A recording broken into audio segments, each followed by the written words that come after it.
একদিন আল্লাহর রসুল হজরত মুহাম্মদ সাল্লাল্লাহু আলাইহি সাল্লাম জঙ্গলের পাশ দিয়ে যাচ্ছিলেন। তখনই তিনি দেখলেন এক ইহুদি এক হরিণীকে দড়ি দিয়ে বেঁধে রেখেছে। হরিণী মুক্তি পাওয়ার জন্য ছটফট করছে, কিন্তু সেই ইহুদি মনে কোনো দয়া হয়নি। সেই হরিণী রাসূলুল্লাহ সাল্লাল্লাহু আলাইহি ওয়াসাল্লামকে দেখেই তৎক্ষণাৎ বলল, হে রাসূলুল্লাহ, হে আল্লাহর প্রিয় বান্দা, আজ সকালে আমি আমার দুধ পানকারী বাচ্চাদের বাড়িতে রেখে খাবার খুঁজতে বেরিয়েছিলাম। ঠিক তখনই ওই ইহুদি আমাকে ধরে বন্দি করে ফেলল। সকাল থেকে এখন পর্যন্ত আমি এখানেই আটকা পড়ে আছি। হে রাসূলুল্লাহ, আমার ছোট ছোট বাচ্চারা আমার জন্য অপেক্ষা করছে। সকাল থেকে আমি তাদের দুধ পান করাতে পারিনি। হয়তো আমাকে না পেয়ে তারা অনেক কষ্ট পাচ্ছে, তাদের হয়তো অনেক ক্ষুধা পেয়েছে, গলা শুকিয়ে গেছে। হে রাসূলুল্লাহ, শুধু শেষবার আমি আমার বাচ্চাদের সাথে দেখা করতে চাই। আমি তাদের দুধ পান করাতে চাই। আপনি আমাকে সাহায্য করুন। হরিণীর এই বেদনাময় কথা শুনে রাসূল সাল্লাল্লাহু আলাইহি ওয়াসাল্লামের হৃদয় মায়ায় ভরে উঠল। তার চোখে আচমকা পানি এসে গেল, আর রহমতে পরিপূর্ণ হৃদয় হরিণীর দিকে ঝুঁকে পড়ল। তখন রাসূল সাল্লাল্লাহু আলাইহি ওয়াসাল্লাম ওই ইহুদিকে বললেন, হে ইহুদি, তুমি এই হরিণীকে কেন বন্দী করে রেখেছ? ইহুদি বলল, আমি এটা শিকার করেছি, আর জঙ্গলের প্রাণীদের শিকার করা বৈধ, তাই আমি এটাকে দড়িতে বেঁধে রেখেছি। তখন হযরত মুহাম্মদ মুস্তাফা সাল্লাল্লাহু আলাইহি ওয়াসাল্লাম বললেন, হে ইহুদি, তুমি কি দেখছো না? এটা একটি মা হরিণী। এর স্তনে দুধ ভরা আছে। বাচ্চাদের দুধ না দেওয়ার কারণে এটা খুব কষ্টে আছে। এটাকে তুমি ছেড়ে দাও। ইহুদি বলল, আমি অনেক কষ্ট করে এটা ধরেছিলাম, আর এখন আমি তোমার কথা মেনে এটাকে ছেড়ে দেব? একদমই না। রাসূলুল্লাহ সাল্লাল্লাহু আলাইহি সাল্লাম ধীর কণ্ঠে বললেন, এই হরিণীটাকে ছেড়ে দাও। এটা শুধু শেষবার তার বাচ্চাদের দেখতে যাবে। বাচ্চাদের দুধ খাইয়ে তারপর তোমার কাছে আবার ফিরে আসবে। ইহুদি অবাক হয়ে হাসতে লাগলো আর বলল, হে মুহাম্মদ, জঙ্গলের পশু কি তোমার বাপ দাদার সম্পত্তি যে তুমি ছেড়ে দিলে আর সে আবার তোমার কাছে ফিরে আসবে? তুমি কি কখনো দেখেছ কোনো শিকার করা প্রাণী ফিরে আসে? যখন রাসূল সাল্লাল্লাহু আলাইহি সাল্লাম দেখলেন যে ইহুদি কোনোভাবেই হরিণীটা ছাড়তে রাজি হচ্ছে না, তখন তিনি বললেন, হে ইহুদি, তুমি এই হরিণীটাকে ছেড়ে দাও আর বদলে আমাকে বেঁধে রাখো। যদি এই হরিণীটি ফিরে না আসে, তাহলে তুমি আমাকে সারা জীবন কারাবন্দী করে রেখো। ইহুদি বলল, হে মুহাম্মদ, তুমি অত্যন্ত বোকা। শিকারী প্রাণী কোনোদিন ফিরে আসে না, তাই এটাও আসবে না। কিন্তু তুমি তবু এত বিশ্বাস নিয়ে কিভাবে বলতে পারো? ঠিক আছে, আমি এই হরিণীটাকে ছেড়ে দিচ্ছি, কিন্তু এর বদলে তোমাকে বেঁধে রাখব। যদি হরিণীটা ফিরে না আসে, তাহলে তুমি জীবনভর আমার বন্দিত্ব থেকে মুক্ত হতে পারবে না। তারপর ইহুদি হরিণীটাকে খুলে দিল এবং রাসূল সাল্লাল্লাহু আলাইহি ওয়াসাল্লামকে দড়িতে বেঁধে ফেলল। হরিণীটা মুক্ত হওয়া মাত্র দ্রুত জঙ্গলের দিকে দৌড়ে গেল। এটা দেখে ইহুদির মনে মনে বলল, এই হরিণীটা আর কখনোই ফিরবে না। আর এই মানুষটা একদম বোকা প্রমাণ হলো। মাত্র একটা জঙ্গলের প্রাণীর জন্য সে নিজের জীবন আর স্বাধীনতা বাজি রেখেছে। আমার জীবনে এত বোকা মানুষ আমি কখনো দেখিনি। ওদিকে হরিণীটি দৌড়ে দৌড়ে তার বাচ্চাদের কাছে চলে গেল। বাচ্চারা জিজ্ঞেস করল, মা, তুমি সকাল থেকে কোথায় ছিলে? আমরা তো তোমার অপেক্ষায় ক্লান্ত হয়ে পড়েছি। তোমার জন্য অপেক্ষা করতে করতে আমাদের গলা শুকিয়ে গেছে। আমরা অনেকক্ষণ ধরে ক্ষুধার্ত আর পিপাসায় পড়ছি। মায়ের চোখ ভরে অশ্রু চলে এলো। সে তাদের বলল, ও আমার প্রিয় বাচ্চারা, হয়তো এই জীবনের শেষ সুযোগ যখন আমি তোমাদের সাথে দেখা করছি।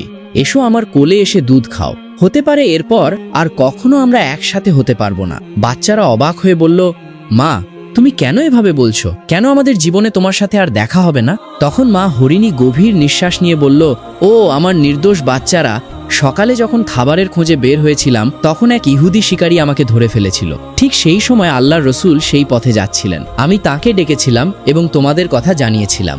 আমি অনুরোধ করেছিলাম, হে রাসূলুল্লাহ, আমার বাচ্চারা ক্ষুধায় ও তৃষ্ণায় কাতরাচ্ছে, আমাকে তাদের কাছে যেতে অনুমতি দিন। রাসূলুল্লাহ আমার আর্জি শুনলেন এবং আমাকে ইহুদির বন্দিত্ব থেকে মুক্ত করতে নিজের জীবন বাজি রেখেছেন। তিনি বললেন, এই হরিণীটাকে তার বাচ্চাদের কাছে যেতে দাও, সে দুধ খাইয়ে ফিরে আসবে।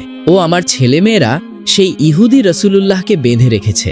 আমি তাকে কষ্ট দিতে পারি না, তাই তাড়াতাড়ি আমার দুধ পান করে নাও। তারপর আমাকে সঙ্গে সঙ্গেই ফিরে যেতে হবে এবং তাকে মুক্ত করতে হবে। যখন হরিণীর বাচ্চারা এসব শুনল, তখন বাচ্চাদের চোখে জল এসে গেল। তারা বলল, আম্মি, আপনি কিভাবে এটা ভাবতে পারেন যে আমরা দুধ খাব যখন রাসূলুল্লাহ ইহুদির বন্দিত্বে আছেন? যতক্ষণ না তিনি মুক্ত হচ্ছেন, ততক্ষণ আমরা শান্তিতে থাকতে পারবো না। চলুন, আমরাও আপনার সাথে যাই। আমরা রাসূলুল্লাহর কষ্ট সহ্য করতে পারি না। এই কথা বলেই মা হরিণী নিজের ছেলে মেয়েদের নিয়ে দৌড়ে রাসূল সাল্লাল্লাহু আলাইহি ওয়াসাল্লামের কাছে ফিরে গেলেন। ওদিকে হরিণী ফিরে আসতে বেশ সময় লাগায়। ইহুদি ঠাট্টা করে রাসূল সাল্লাল্লাহু আলাইহি ওয়াসাল্লামকে বলল, তোমার মতো বোকা মানুষ আমি আগে কখনো দেখিনি। তুমি শিকার করা হরিণকে ছেড়ে দিয়ে নিজের জীবন আমার হাতে দিলে। কখনো কোনো শিকার করা প্রাণী ফিরে এসেছে? কিয়ামত পর্যন্ত হরিণটা ফিরে আসবে না, আর কিয়ামত পর্যন্ত তুমি আমার বন্দিত্ব থেকে মুক্ত হতে পারবে না। যখন রাসূল সাল্লাল্লাহু আলাইহি সাল্লাম ইহুদির কথা শুনলেন, তখন বললেন, হে ইহুদি, একটু ধৈর্য ধরো, ওই হরিণীটা আমার ভালোবাসা আর দয়ার কারণেই ফিরে আসবে। এটা শুনে ইহুদি ঠাট্টা করে বলল, হে মুহাম্মদ, এই বোকার মতো কথা বন্ধ করো।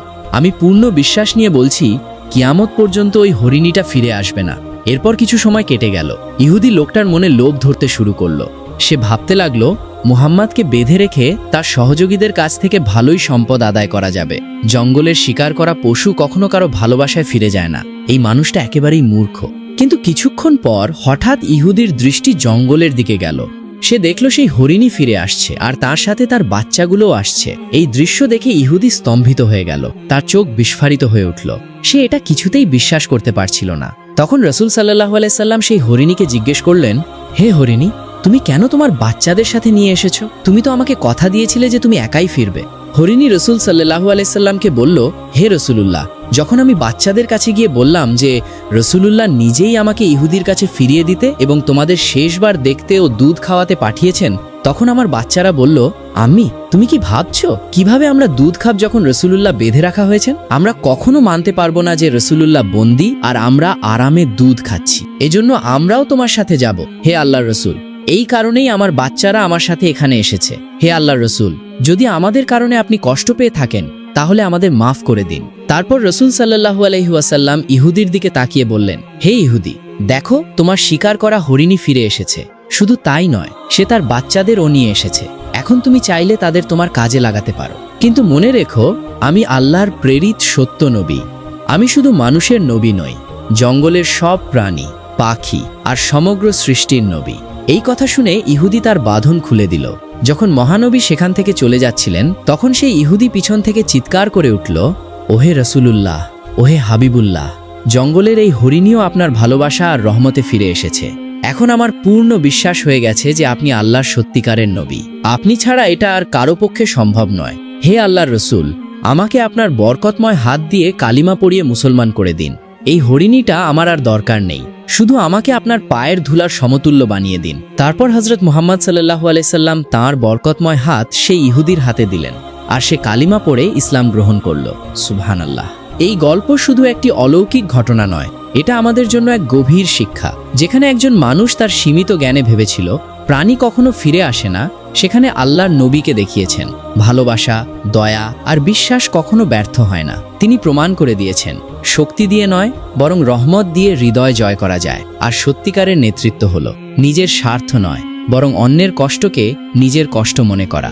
যদি এই গল্পটা তোমার ভালো লেগে থাকে এবং এমন আরও ইসলামিক গল্প শুনতে চাও, তাহলে চ্যানেলটা সাবস্ক্রাইব করে পাশে থাকা বেল আইকন অন করে দাও। জাযাকাল্লাহু খাইরান।